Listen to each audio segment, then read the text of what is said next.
Jesus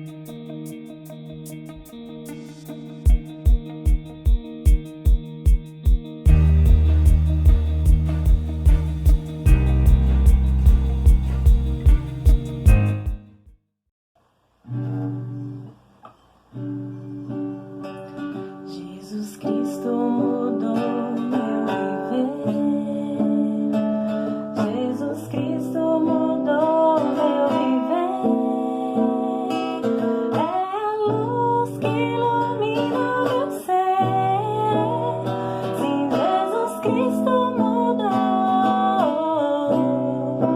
meu viver.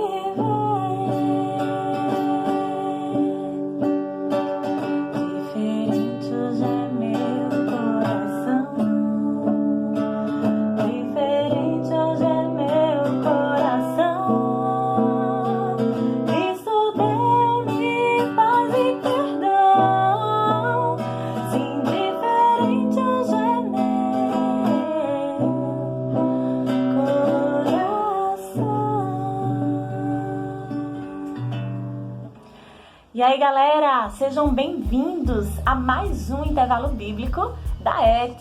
Agora na nossa série A Bíblia Responde. Hoje nós teremos uma pergunta fundamental para a compreensão de quem nós somos e de quem podemos ser, para nos dar esperança, alegria e paz. E a pergunta de hoje é: quem é o nosso Redentor? Para nos dar essa resposta, o professor Leonardo estará utilizando as Escrituras, a Bíblia, a Palavra de Deus. Que Deus, pois, abençoe a todos, em nome de Jesus Cristo. Amém. Recebam um forte abraço da professora Jussara. É com você, professor Leonardo. Olá, professora Jussara. Olá a todos. O pecado é uma condição de todo ser humano na Terra. Herdamos um coração pecaminoso de nossos primeiros pais por causa da desobediência. As consequências do pecado são muitas, terríveis para o ser humano, principalmente o afastamento da comunhão com Deus, ou seja, a morte espiritual. E por causa do pecado, todo ser humano caiu em um estado de castigo eterno. Todavia, pelo amor, pela graça e pela misericórdia do nosso Deus, Ele mesmo providenciou uma forma perfeita de escaparmos dessa condenação eterna e sermos trazidos de volta ao seu favor através de um Redentor. Vamos descobrir, à luz da Bíblia, quem é esse Redentor em A Bíblia Responde.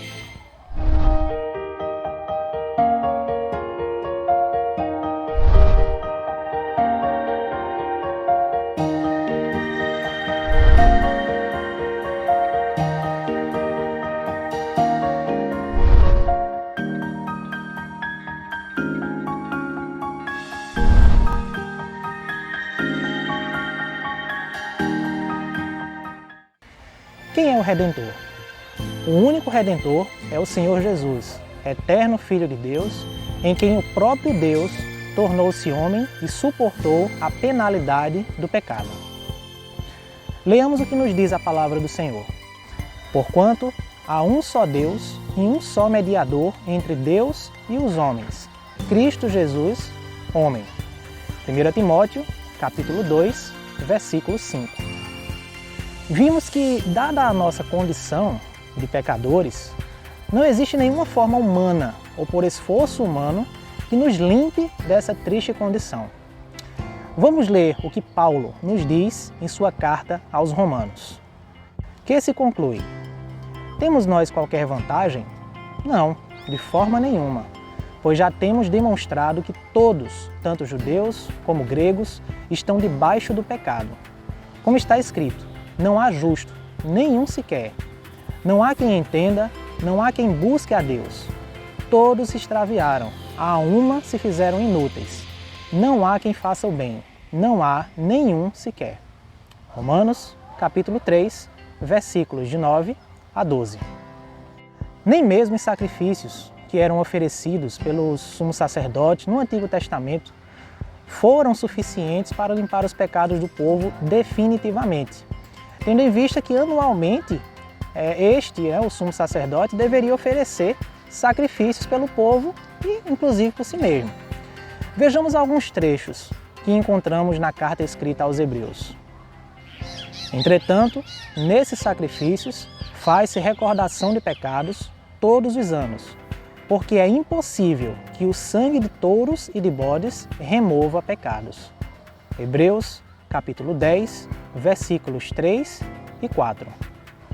Ora, todo sacerdote se apresenta dia após dia a exercer o serviço sagrado e a oferecer muitas vezes os mesmos sacrifícios, que nunca, jamais podem remover pecados. Hebreus, capítulo 10, versículo 11. Seria necessário um sacrifício perfeito, um Redentor capaz de reparar os nossos erros e faltas, nos retratar diante do Senhor, cumprir a lei de Deus em nós e que definitivamente recebesse em nosso lugar toda a ira de Deus por causa dos pecados cometidos por nós.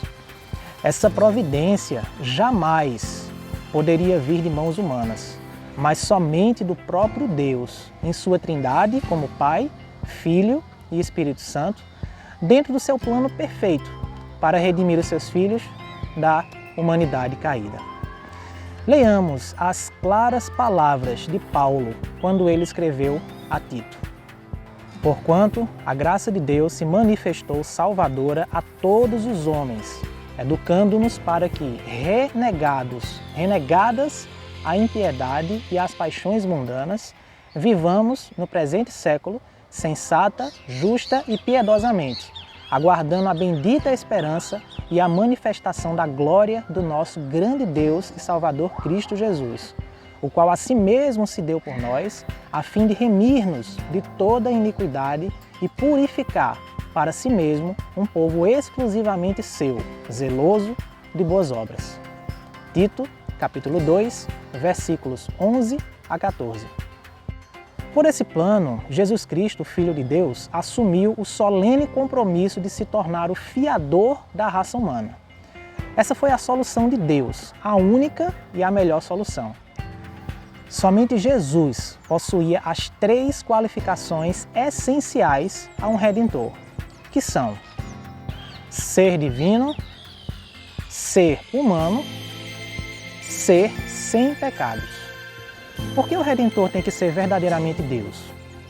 Porque em virtude de sua natureza divina, a sua obediência e seus sofrimentos seriam perfeitos e eficazes, e ele seria capaz de suportar a justa ira de Deus contra o pecado, embora vencendo a morte. Vejamos ou leiamos algumas passagens que nos mostram o nosso Redentor Jesus como Senhor e Deus. E o Verbo se fez carne e habitou entre nós, cheio de graça e de verdade. E vimos a sua glória, glória como do unigênito do Pai. João, capítulo 1, versículo 14. Porquanto nele habita corporalmente toda a plenitude da divindade. Colossenses, capítulo 2, versículo 9. E por que o Redentor tem de ser verdadeiramente humano? Para que, em sua natureza humana, pudesse, em nosso lugar, obedecer perfeitamente a toda a lei e sofrer o castigo pelo pecado humano, condoendo-se de nossas fraquezas. Em Hebreus, nós podemos ler o seguinte: por isso mesmo, convinha que em todas as coisas se tornasse semelhante aos irmãos, para ser misericordioso e fiel sumo sacerdote nas coisas referentes a Deus e para fazer propiciação pelos pecados do povo. Hebreus, capítulo 2, versículo 17. E mesmo sendo Deus, Jesus não se deteve ao direito de ser Deus, mas se fez homem para que o plano de redenção pudesse ser fielmente cumprido. Tende em vós o mesmo sentimento que houve também em Cristo Jesus, pois ele, subsistindo em forma de Deus, não julgou como usurpação o ser igual a Deus.